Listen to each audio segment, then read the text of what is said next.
Welcome to the Freebirth podcast, a supportive space for people who are learning, exploring, and celebrating their autonomous choices in childbirth.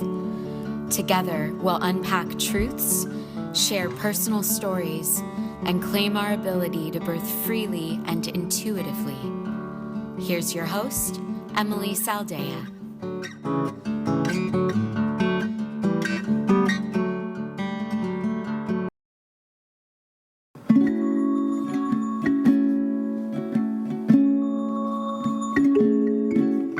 Lots of different ways to interact with Freebirth Society and our work in the world. We have our flagship course, The Complete Guide to Freebirth, which is an incredible online course jam-packed with everything we think one would want to know to feel confident to birth in their power. We also recently released a companion course full of meditations, sacred rituals, and journaling prompts to support in releasing fear and tuning in to your ancient womb wisdom. We, of course, have our private membership if you're looking for a community of like-minded, radical, and wild women, and you can apply for that on our website. We offer personalized, one-on-one transformational coaching with a focus on learning the tools to move out of victim consciousness and into self-responsibility, which is, quite frankly, freedom. And it's worth mentioning that if you've been drooling over our Mother Lovin' Retreat in Dominican Republic this coming February, we do have a few spots left open, and you should totally come join us in a magical week in paradise. Find out more about all of this on our website, freebirthsociety.com.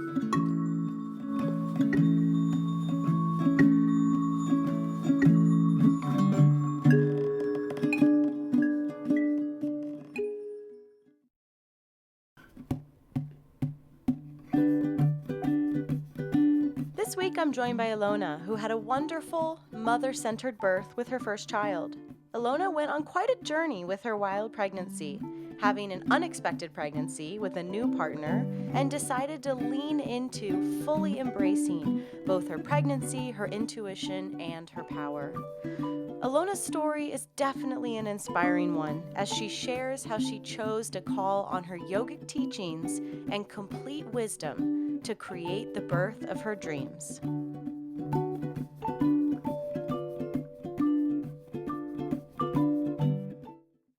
So I think the story starts when Janos and I meet. He's my partner. We met while we were both serving at Omega. And there was something very different about this relationship from the beginning. It was obvious because it felt like the real first time. Because we got to be present at each stage of it. Like the intimacy really set in so gradually. And I think the key of that is how it basically began with us eye gazing. Like we were friends already, and we were hanging out, and we challenged ourselves. And for like 40 minutes, we didn't break eye contact one night. We were still talking and stuff, but and it's like we could see everything and tell each other everything without doing anything except for looking into each other's eyes. That's so romantic. Yes. It's funny looking back because it wasn't intentionally romantic. It just happened, you know?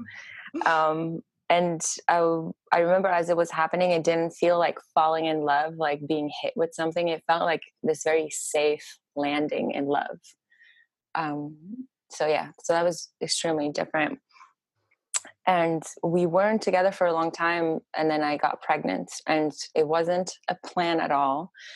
And then thinking back, that it seems that there were signs all along. So it feels like it was like an unconscious, conscious conception, kind of like that was the plan, but we just were not aware of it at the time or something.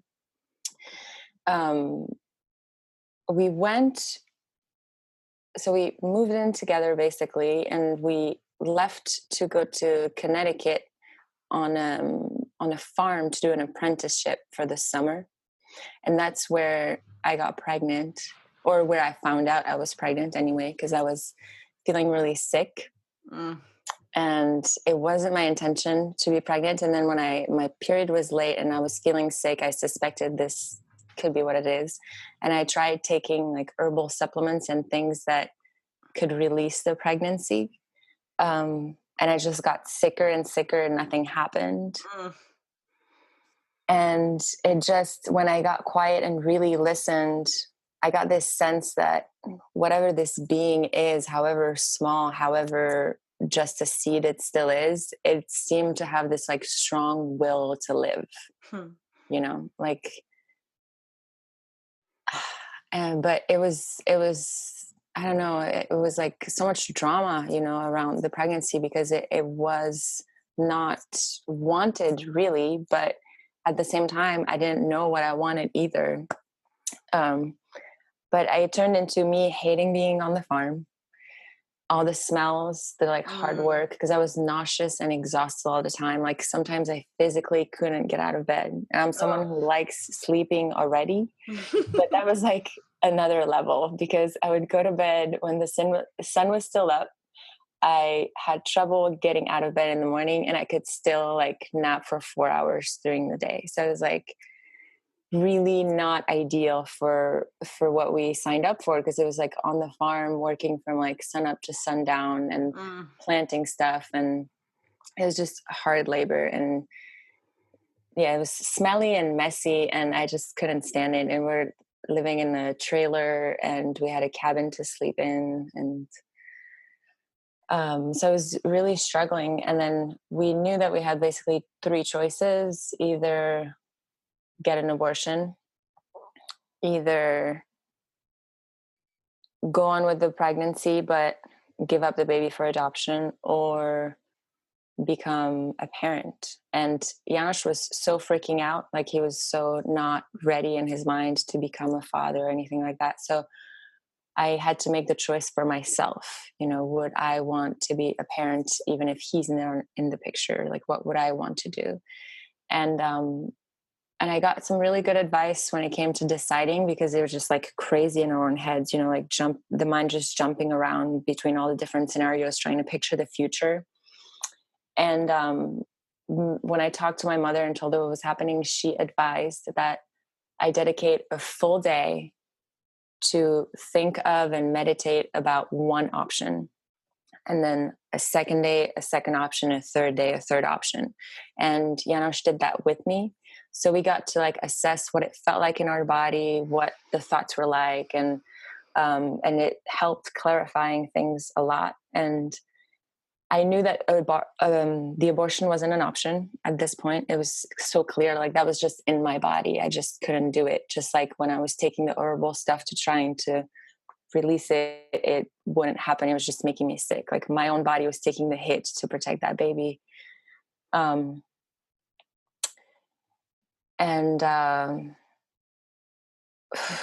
Second option.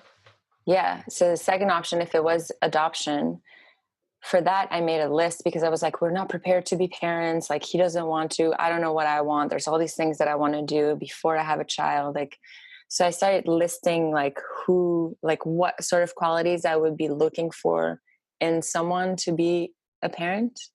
And I made the lists and I worked on the list and I looked at the list and then it became obvious that we met all those requirements. Because I was like, I'd rather the child be with someone who's broke, but is healthy of heart and mind, you know? And I was like, oh, we fall in that category. Like the fear and the stress is really around finances, you know? But if I'm like willing to give my child to someone else who has financial problems, why would I want to be the one to, you know? What a sweet and wise exercise. Yeah, it was, I needed something to hold on to. So that was really helpful. And I remember from the very beginning, the changes, like feeling nauseous and tired were the 2 big ones. Physically, I started to be afraid of heights, whereas I wasn't before. And I had this, like, I just wanted to be close to the ground, like just being down on my knees and touching the earth felt really good. And like taking stairs felt terrifying. It was crazy. And I was already like walking uphill. I became out of breath. Like from the very beginning, that was already showing up. And food wise, I was eating mostly dairy and fruit, which I usually stay away from dairy, but it was like yogurt and fruit was like mostly what I wanted to eat. And doing yoga didn't feel safe at all. So I didn't. I just, sat and observed what was going on when I wanted to go inward, but minimal stretching. So the first, and because I was in that state of like being totally lost, like the people that we were hired by on the farm, they were a couple and they had a baby recently. Their baby was 6 months old. So she gave me a book of Ina May Gaskin's, and she sent me to a naturopath, and he was great because he told me don't bother getting an ultrasound, and he told me about this place called The Farm, right? Mm-hmm. So I reached out to that place, but I never heard back. And the story of that woman, she recommended this book of Ina May Gaskin's. I actually never read it because we had ended up not staying long. And she said, but I can't recommend my midwife because at 30 so many weeks, we found out my baby was breech and I had to have a C-section. And my midwife should have known, so that sooner, so we could have done something so the baby wouldn't be breech. Like that was kind of like her thing that she shared with me. And I know nothing about birth at this point. Like this is all new. Like for the first time I'm looking at books. When she said breech, I didn't know what that meant, and she had to explain it to me. And one of the things I also did is call a friend of mine called Donna, and she's kind of like a spirit speaker, communicator person. So she channeled a bunch of stuff, and I forget what she said, but it was all like information that helped me be grounded. And she said, "Ooh, I have a sense of what the sex is, the gender, but I'm not going to say anything." And then later she referred to the baby as she, and it's like, oops. So I was like, okay, whatever.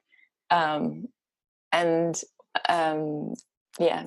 I remember reading from the books and counting the weeks and stuff. It's like, oh, it's the size of a raspberry now.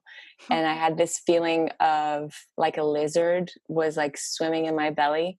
So we started calling the baby the raspberry lizard. It was like what we referred to it for a long time.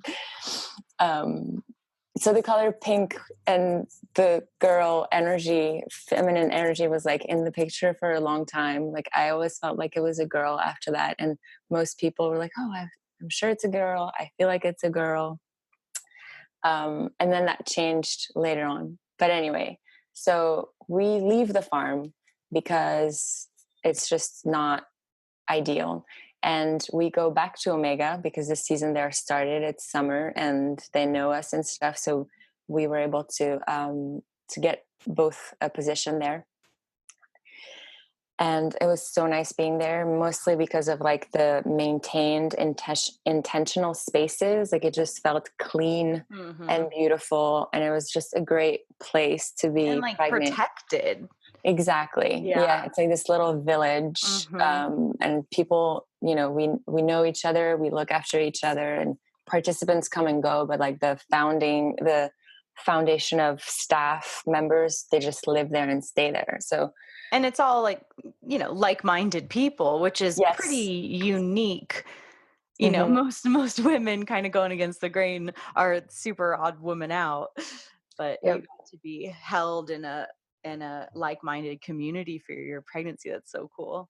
Yeah. And people were really fascinated. Like I got a few men who were just like, what is it like to be pregnant? Like if only, like that's the one thing that I wish, I could experience, and physically I can't. And they were just like really curious. That's a very, very strange thing to say.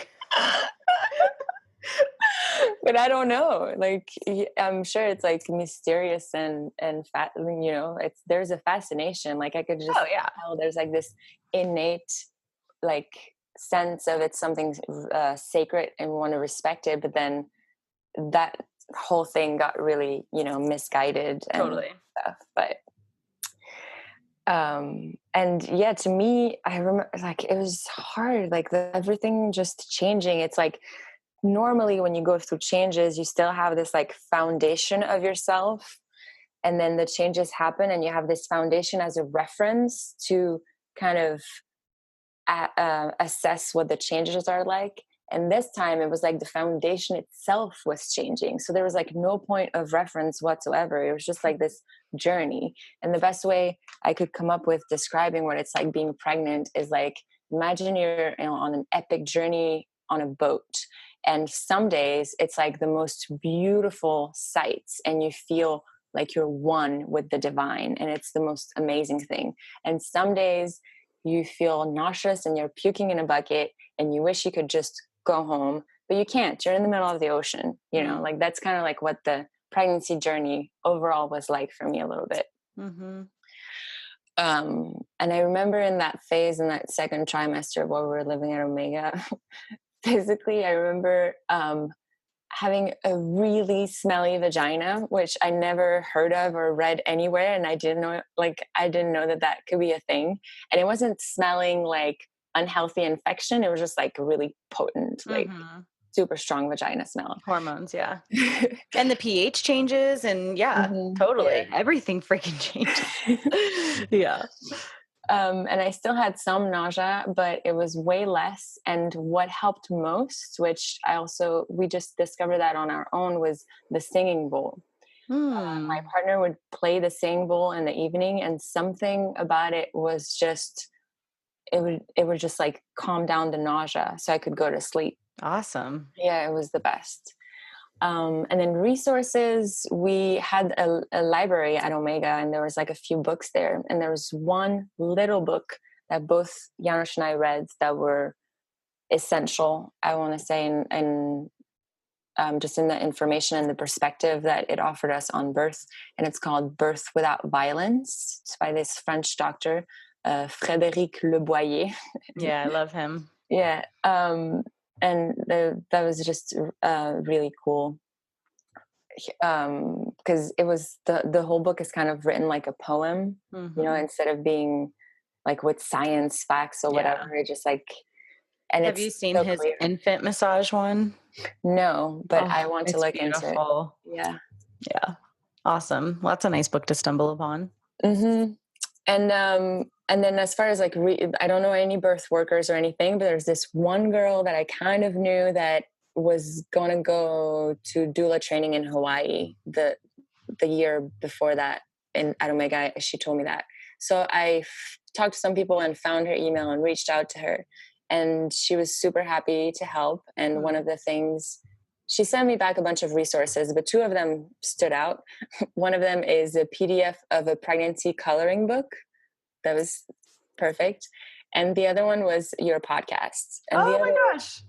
Yeah. So I started listening to your podcast, and that was really cool because it was like the first time like hearing stories from the women directly, and that it wasn't a story, because I feel like most of the stories that I heard were something like, I didn't want any drugs, and then I was in labor and I was like, give me the fucking drugs. So that was totally different. And then later I discovered the documentary The Business of Being Born, and Janos and I watched it, and you know, one of the women who shoots the movie, who's pregnant, I think at some point her baby is breached, so they go to the hospital even though she was planning a home birth. And Janos looks at me and is like, don't you think she could have had a home birth anyway? Like, I was like, yes, exactly. That's what I thought too. So it was good information, but then, you know, your podcast really took it at another level. Like this whole journey of learning about pregnancy was similar and even more mind-blowing than when you start looking into the food industry and this shit you find, you know, like first you don't question it, and you start questioning it, you find out all this stuff, and it's like major paradigm shift. So I had nothing like so major happen since like 10 years before when I started looking into food. And it gradually has impacted me so much that it even changed like my approach with my passion and the work that I do, because in yoga therapy, I used to want to focus on the population of the unwanted people, like people who are in jail and prison, like even on death row, because my idea is like contributing to healing the violence of the world. And so I thought, if I can work with criminals and violent people, that, you know, that's where it's at. Like those people are all forgotten. And then now that I got pregnant and went through all this and have a baby, I'm like, I want to work with pregnant women and babies. Like if we can take the violence out of birth, like you're going to the source. Like, exactly. Yeah. It's like the other end of the cycle or whatever. So yeah, we stayed at Omega till about the end of the season. And while we were there, it was this ongoing question of like, where are we going to go next? And clearly I want a home birth, but to have a home birth, I need a home, and I don't have one. Was kind of the thing. So we had the option to move to Indiana and be with his parents, even though that's not really geographically the ideal location. I'd stayed at the house before, and I could visualize giving birth there. And so that was a big tell. Whereas if I was imagining just the two of us moving out west somewhere in Washington or Colorado or whatever, it's just like, you know, blank. Like it seems way more stressful. And if we were going to move out there, just the two of us, I would probably sought out a birthing center or something that would have felt safer, just because I didn't know where we were going to live. But anyway, we decide mostly for the birth to move to Fort Wayne, Indiana with his parents and set up the room and stuff. So I don't know how many weeks I was by then, but I was pretty pregnant. I think I was there for the third trimester. And this question of, should I have a midwife? Should I not have a midwife? Was going on, and I didn't really do much about it.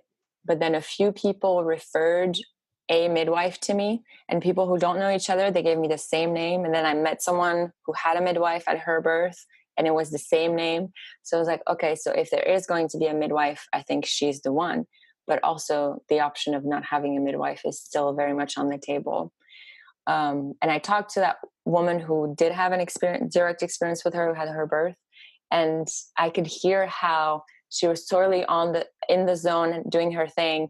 And then the midwife arrived, and then the language she used, she said, they made me get out of the tub to go into the birth pool. Like she was good, you know, in the tub. And so it got interrupted, and I could just like tell by her body language. So that was a big sign. And then when I spoke to the midwife on the phone, there was like no attraction, you know, like there's nothing wrong with what she was saying. She was totally fair and clear, but I just didn't feel it. It's the more the baby and I were growing together, the more it was like, no, we don't need someone from the outside telling us how it has to be or what we should do. And it was interesting watching the family here, because when I was like clearly pregnant, but the birth was quite a ways away, everyone was super supportive and, you know, your choices are yours, blah, blah, blah, blah, blah. Classic. And the closer it got to like birth is going to happen soon, the more fear started to take place. And, you know, like his mother went behind my back, talked to him, like tried to kind of guilt him into he should, you know, stand his ground as a father and request a midwife to be there or something like that. So there was like a bit of an emotional crisis, and it was like when I was like 37 weeks or something. Wow. So we had a like family powwow to clear the air. And by then, luckily, my mom was here. So my mom is traveling the world, and she changed her travel plans to come see me pregnant and to be around if I wanted her for the birth, and to be around if I wanted her postpartum. And before that, actually, we went to visit her in Guatemala because that's where she was. So Janos and I went, and I told you the story before. At the airport, they were like, how far along are you? And it was like right as we were like we were done checking in, we were just like waiting. And just because I like shifted my position because I was tired of standing, and I did one of those like very obvious pregnant woman things that the woman was like, "Oh, how far along are you?" And I told her how many weeks approximately, and she's like, "Hmm." And then she came back with a piece of paper basically saying that I couldn't board the plane without a doctor's note. So we ended up going to the emergency place in the hospital to see a doctor to get a note. So gross. Like a permission slip that says what? Like this is the most um perfect example of doctors being the gods of our society and women being the bottom of the barrel. Yep. That some random ass stranger is going to write you a permission slip that says what? Yeah. I can somehow declare with my authority and my PhD that this woman will not go into labor on your plane. Oh, okay, doctor. Yes, allow the woman. It's like Yeah. no It's fucking ridiculous. sense. And that the piece of paper from someone you've never met has more value than someone who's standing right in front of you, looking at you in the eye, that Yep. so we're But very even and disconnected. yes, and even deeper than that, that the whole point of them wanting this permission slip is to somehow get some sense that you aren't going to go into labor. That's what it's about, Hmm. right? So it's like, Yeah, or she understands that it's at her own risk. Like right. I Ugh, it's which that's amazing. life. It's Yeah. amazing. Okay, so you somehow are able to finagle one at the last minute, and you go. Well, no, because there's only one flight, so we have to fly the next day. And Okay. it's like, so it was like stressful and expensive, and we were stuck in Chicago, and we had to take Ubers. And for some reason, all the Ubers have really strong, those like Christmas tree hanging things that smell really, really strong. The Like air it was, fresheners. yes, it was the worst. But it happened, and so it was. And then in Guatemala, it was interesting because everyone who looked at my belly, who asked about it, all the women were telling me it's a boy. For sure, it's a boy. Look at the shape of your belly. If it was a girl, it would be like this. It's a boy. It's a boy. And then and it was, the whole time we weren't attached to it being one or the other, but it really started messing with us because first there was like 90+% of people were like, I feel like it's a girl. And now it was the extreme opposite. So that was fun. So then we have a trip in Guatemala, and that's fun. We come back to Fort Wayne, Indiana, and then my mom comes in. There's a little bit of drama. We solve it, and we get the birth space more and more ready. Supply wise, we got instead of getting a birth pool, because those are really expensive, we got one of those kiddie pools, which I freaked out about because it took a really, really long time to get here. And the towels was like such a thing. I couldn't get like a straight answer from anyone.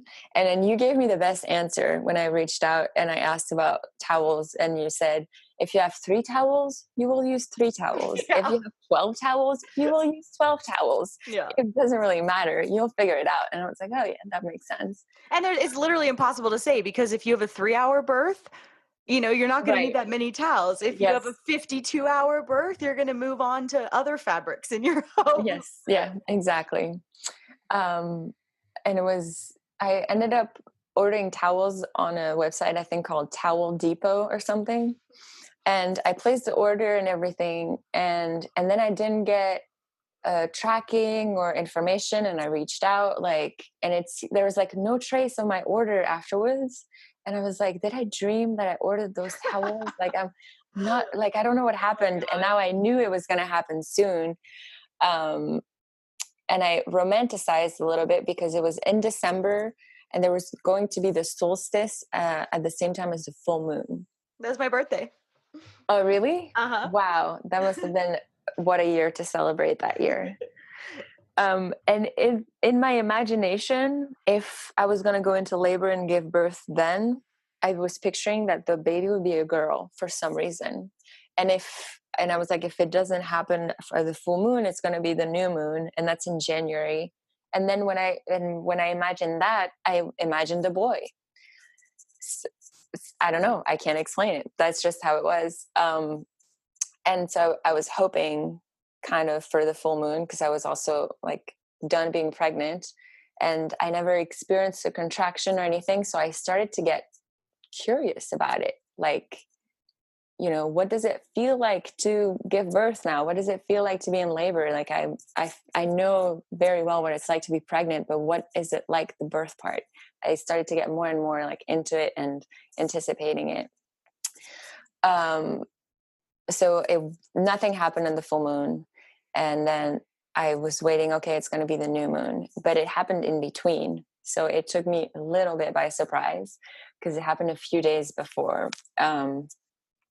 It was January 2nd, the evening. It was like 11 o'clock at night or something. And I remember just feeling different sensations I hadn't felt before. And it just kind of felt like I needed to open my thighs and just like sit, like it just kind of something sort of dropped in my attention, like as if I was being requested by something in my body to be mindful or something. Like it was just like a different level of awareness setting in. It was very gradual. I remember sitting on the kitchen floor drinking tea with Lucy, and that's Janosch's sister, who also lives in the house with us. And we had planned with her to be a part of the birth, because she had this like she's one of the people who put no fear on us at all. And she has felt connected to the baby since she found out I was pregnant, even though me and her had not met at all. And she was living all the way west, and she moved here because she knew there was a baby coming and she felt called to do so. So, so we were drinking tea, and then Janos was getting ready, and we went to bed. And then the entire night I had contractions, and it seemed like it was pretty regular. And what I remember is just laying in bed and then waking up and just, needing to moan and stuff, and like moving on my knees and resting my forehead like on my arms. And I don't know how long it lasted, but I would just like moan and whatever. And then it would pass, and I would plop back down in the bed and pass out. And the entire night, that was kind of what was happening. And then morning came, and we were up. Oh, and my mother, who was in the room next to us, she came over because she knew something was happening. And she just came to check in. And she's like, if it doesn't seem like it's full on labor yet, I'm going to go get some sleep now so I can be, fully available to you tomorrow. If there's anything, call me. But, she got the sense that it was just like the beginning. And so she got some rest. We did that, Janos and I, in the night.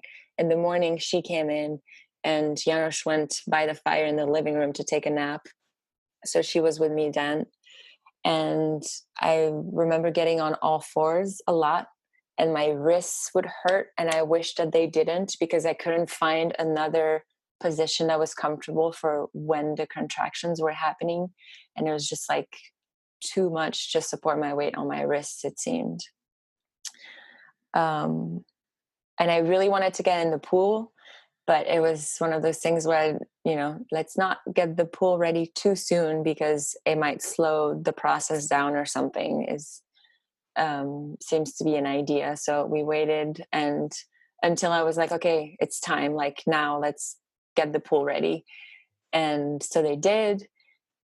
And I remember first the water was too hot, so I was just like standing in it and breathing and stuff. And eventually I got into it, and that was the most comfortable position for me, was to be on my back and my arms out and just like being in the water. And I remember overall during labor, like it never felt good. Like I tried to squat and it never felt good. And I was almost a little bit like disappointed, or thinking like maybe I was afraid of what was supposed to happen, because I heard so many stories of like being on your back is the hospital position, and the birthing in power should be like squatting and stuff.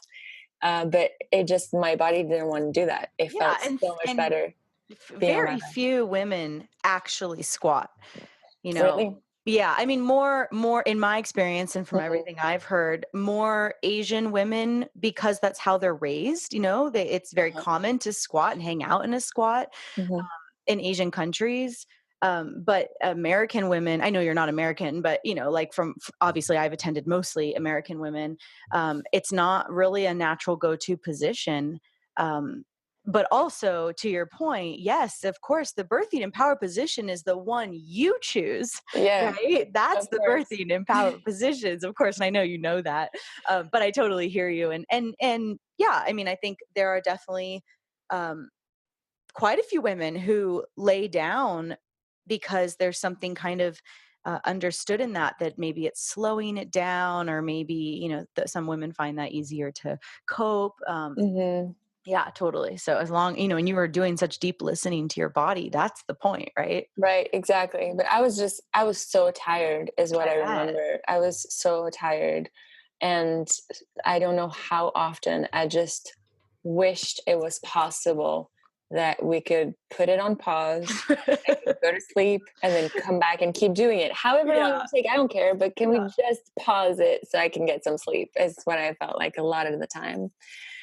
Well, Um, it's like your analogy from the beginning, like you're on a boat in rocky waters and yes, you can't no do escape. anything about Mhm. the waves. Yeah. Yeah, yeah. um, the mantra that I used, that I found at some point when we were at Omega, that came to me from a health book, was let in, let go. Hmm. So it, like, whatever's coming, like, let it be, and then, like, also let it go. Because a lot of the mantras and positive affirmations sounded too phony to me. And that one just sounded so plain and so clear that it really Mhm. resonated and was really helpful. And so Janos, he was mostly right behind me, so I couldn't see him, but I could feel him. So I would, like, grab on to different parts of his body depending on, like, when the waves hit or whatever. And I felt really supported and held with him being behind me. And my mother was often right in front of me, and we're making eye contact a lot. Like, something Hmm. about gazing into someone else's eyes who was just like, you're doing great, but they're not saying anything. Like, that was really key for me. um, and Lucy came in at some point, and they put up the colorings of the from that pregnancy book. We all colored one of the things. Cute. They put those on the wall around the pool, and she's um how to say, musician. She does music. So they were drumming and chanting, Mm. Janosch and her, for a whole bunch. And I joined in sometimes, but I was just like half, like, I was like in trance kind of, like, so I wasn't even, like, my voice wouldn't, like, go there or whatever, but I felt held. The space was being held by that drumming and chanting that That they were sounds providing. so nice. Yeah, it was really nice. And they were running around, like, fixing the temperature all the time too. Yeah. It would get too cold, so then they would get buckets to empty it out. And we had a It's hose. not a home birth without that, without the heating up the pots and the buckets. Yeah. Yeah, yeah, yeah. We had a hose set up from the kitchen, the bathroom sink, into the pool to feed in hot water, and then they would just, like, get buckets out to make room. And water got splashed around, mostly from me and my moving around. And something I remember that I really didn't expect or was ready for, as far as, like, you know concrete preparations, is, like, how humid the room got. Like, the Mhm. ceiling started dripping, Totally. and so they had to, like, mop the ceiling at some point. So that was funny. And throughout the whole thing, I feel like I stayed really aware and conscious and kept my ability to speak. I just, like, slowed way down, but I could tell people where things were and stuff. And I know, like, on some level, I was hyper aware of people's, looks between Oh, one yeah. another, and, like, what they were saying and stuff. So that was a very interesting.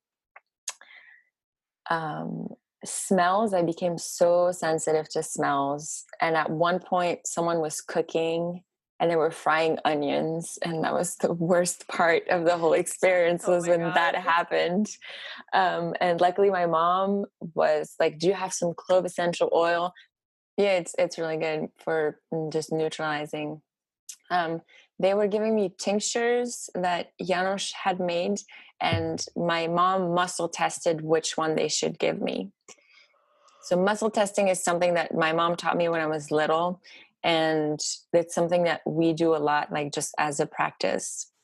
And so that's something that I really trust, just like in my body. Mm-hmm. And I learned to do it a certain way, but recently it was presented to me differently. And for anyone who wants to try it for the first time, the easiest way, I think, is this, where it's like you just find your stand, you take a breath, you become neutral, and then whatever you want to muscle test, whether it's like good or not good for you, you hold it up to your heart, and then notice your body's reaction, if you tend to move back away from it, or if you tend to lean in towards, into it.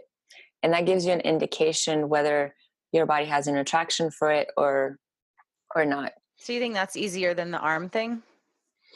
Well, the arm thing, it's hard to do alone. Right. Yeah, that's a good point. So I use my hands. Like I figure out how to do it with Yeah, my that hands one. when I was little. Mhm. Yeah. Well, sorry guys, you can't see what we're doing. But it's just like, how can you create like a magnetic Mhm. sense in your body is basically what you're looking for. So they were giving me tinctures, and I remember I had coconut water ready because I just assumed I would want coconut water, but it tasted way too sweet, and I wanted nothing else to drink but just water. And I was so grateful that we had a metal straw in the house, because the action of like drinking, putting my head back to drink, was too much effort. So unless there was a straw, it would have been very hard for like to talk me into drinking water and staying hydrated. Totally. I know it's hilarious because people will, they ask me all the time, like, what do I need for a birth at home? And I say, well, towels and a straw. They're like, a straw? Really? Oh, hell yeah. Because exactly what you just said. That's Yeah. so common. And everyone's like, what's the straw for? I'm like, it's for drinking. And they're like, what do you mean? I'm like, you'll see. You're going to want it. Yeah, I can definitely attest to that. And that's not something we prepared. It's something that just so happened that we had one. So that was good. So I'm in the pool laboring, and just sometimes would just like randomly stand up and walk out. And I couldn't let them know ahead of time that was what I was going to do, because I didn't know that was what I was doing. Right. I witnessed it as it was happening, just as they did. So a few times that happened, and I would go back on like a thick yoga mat on all fours, and it never felt good to go on a walk or anything. It never felt good to go into the bed. I just like stayed in the room, and just like changed positions and stuff.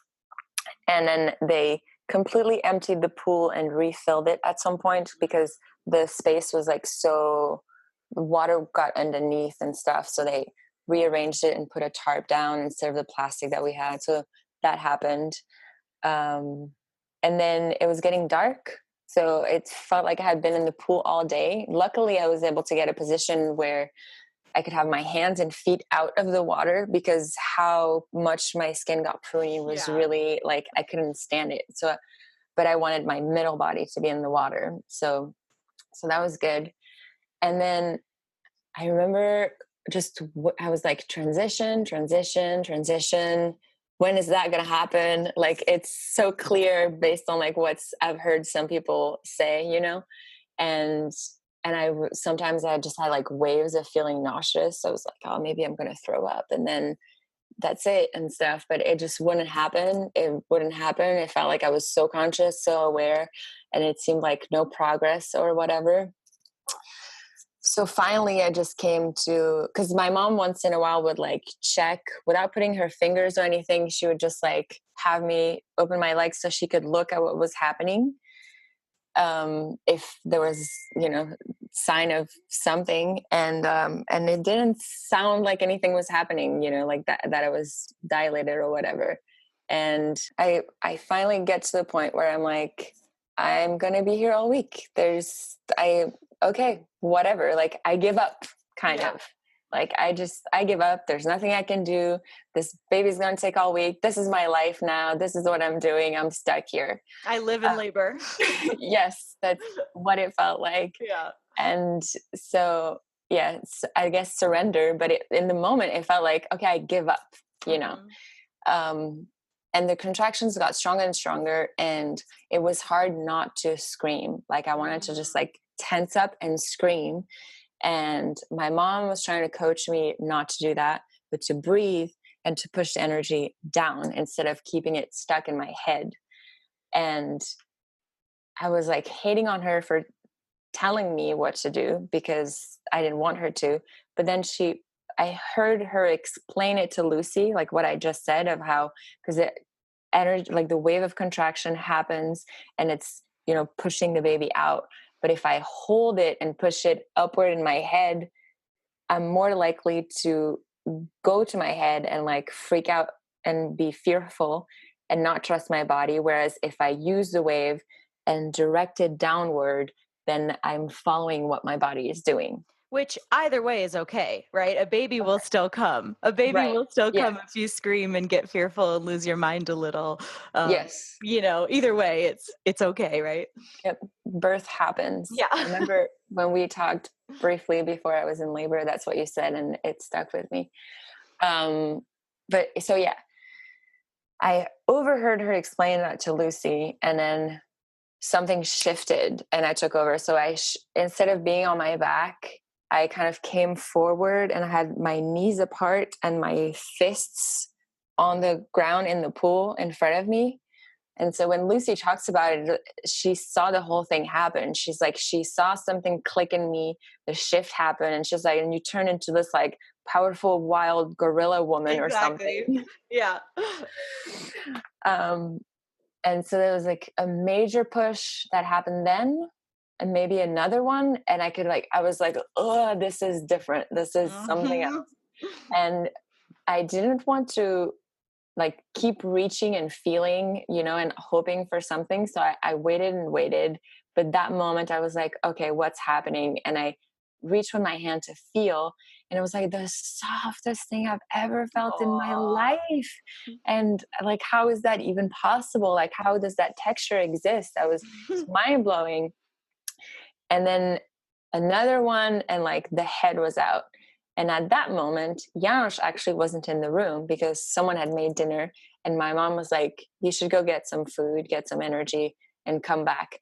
So he was eating dinner with his dad, and they were just talking about how this is probably going to be a long night. But then he hears, Janos, the head or whatever. So he runs in the room and he still has salad in his teeth. And and he sees the head in the water. And it's like, I'm like, oh, this is happening. So I'm like back on my back. Yeah. And I can see the head and I can feel in the room just like the anticipation, like the baby's here, it's coming. And I just very calmly say, there's no rush. Yeah. And then when I say that, I could feel the whole room go, she's right. There's no rush. Like, we've come this far. The rest happening. So then I don't really remember, but like shoulders was like a big push. And I think I said shoulders or something. And then the baby's out and I don't know where my head was or what. Like, I don't know if like I had to pick up the baby myself. I don't know how, if it was like I wasn't there for a few seconds. And so Janos had picked up the baby out of the water and handed him to me. And I just saw his face and it was just like a body, just like a little human body. And it's like not even really completely human looking, it's like creature. This like fish human creature. Yeah. Fish creature. Totally. And it feels like I held him for a while until I like checked, was it a boy or a girl? And I was like, we have a boy, you know, and after all this happened, the most impressive, mind-blowing thing that stands out to me is actually the cord. Like seeing the cord, that's like the most beautiful thing I've seen in my life. Wild ocean plant from another planet. And it's so thick. It's so beautiful. It looks like it has like gems and pearls and like, and I even saw pictures of, you know, but I never saw it like that when, like, what the way it first looks when it comes out. And so I'm like standing, holding the baby. I get out of the pool, and just a few hours, or maybe not even an hour before that, I'm like, oh, I can't wait to go to bed with my baby. But now I'm holding the baby. I'm like, I am so awake. Yeah. What even just happened? And I waited for the placenta before taking a shower. And so I was just like standing, and we were talking and stuff. And then I just squatted down, and it was really effortless how it came out. Like I thought I would have time to put a bowl underneath it, but I squatted down and it was like out, and it was like out on the ground Oh my gosh. of the room. Yeah, and then I don't remember exactly the details, but I'm guessing, I think Janos held him while I went to rinse off real quick, and then I came back, and then he went to rinse off, and in the meantime they prepared the bed for us, and it was like, I don't want to say unreal. The whole thing was unusually real. Like it was so much more real than most of what we experience in life otherwise, you know. And then those first few days, I remember the smell. I don't remember what it smelled like, but I just remember how it was like, it wasn't like it smells good like the way you smell a flower. It was like it smells good, like in that primal, like, like it smells, he smells good. Like I need to hold him and have him close to me, like skin to skin. And yeah, and I remember in the beginning how he had his eyes closed, and he would just like open them and close them real fast, and open them and close them real fast. Cute. And for the first 2 days, he didn't cry or anything. But later he did. And so we kept the placenta attached, and we put it, first day I rinsed it off, but I didn't want to turn on the light in the bathroom to not shock Amyas. But I don't know if I cleaned it well enough. Because I was tired and I just wanted to go to bed. And then we had it in a colander in a bowl. Mm-hmm. And then the next day we wanted to transfer it into the salt and herbs and whatever. But I think some of the skin got stuck on the metal of the colander. So when we pulled it out, I think it might have ripped it open. So, because it was like this ongoing conversation, should we eat the placenta or not? And I was ready to, if, you know, it felt right. And I liked the idea of cooking it like organ meat and maybe eating it if I didn't like eat a raw piece right away. Like, but it turned into, it felt weird. Yeah. And I don't know. And then on day 3, the cord was really dry, but it didn't detach on its own yet. So we decided that that was time to separate. And we tried burning it, which I guess when it's that dry is maybe not the best thing to do. Totally. But I didn't know. Sure. And I think when we started burning it, it was maybe too close to him. Like as soon as it started, and because it makes that popcorn sound when it starts burning, and he started screaming like he never did otherwise. You know, it was the first time. Yeah, so we stopped, and I held him, and I felt nauseous and weird, and so we did burn it, but just further away from him, and that was fine. But I just remember feeling not good, like when we did that. Like I don't know that it was bad necessarily, but I remember having like a physical reaction on some level, like feeling nauseous when we did that. Well, I also would think that hearing your baby scream in a way that they never had could also make you feel nauseous, right? Like Oh, it's yeah, so yeah, physical in the yeah. beginning. It wears off. Yeah, it does. Like now I'm like, "Oh, are you crying?" But in the beginning, I remember it being Yeah. like, this is physically painful to hear you Yes. cry. Hmm. Yeah, Like, kind yeah. of just And like that, right? I think so. It could be because I sat with it and it was like, man, it's like up to this point, like every moment was like quote unquote perfect. And Mhm. this was like showing us that it wasn't going to be all perfect, because that's just, how perfect it is that it's Mhm. not. Um, and so it's like, shit, I totally am going to fail you on some level. I am flawed as a human. Like there is no escaping that either. Yeah. And it was like a hard pill to swallow. Like I think that's kind of like what was Mm. happening. Um, You're like, "I'm human." yeah, it's so sad. I'm human and flawless. So beautiful. And yeah, we ended up burying the placenta after 10 days. We buried it in the garden underneath a catalpa tree. Mm. And it was cool because the tree has like a split in it, kind of. And if you stand in front of it and look through the split, you see the corner of the house where the birth happened. Whoa! So that was like a cool little thing. That's super cool. And yeah, and then just like the postpartum period, I was so stable emotionally for the first days. Um, my partner was a mess. He fell apart. Like he was crying and crying, and like he couldn't do simple things. Like he was just, there was like, he went through such a process from like Mm. not wanting to be a father in the first place to to accepting it, and then recognizing that, Mhm.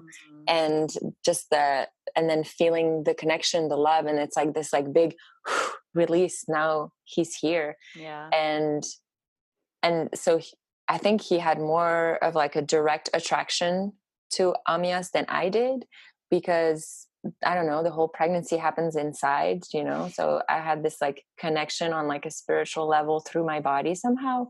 And him just experiencing on the outside, it was like all more in his head, Of and then course. all of a sudden, like the baby's here now, so then it just makes it all real.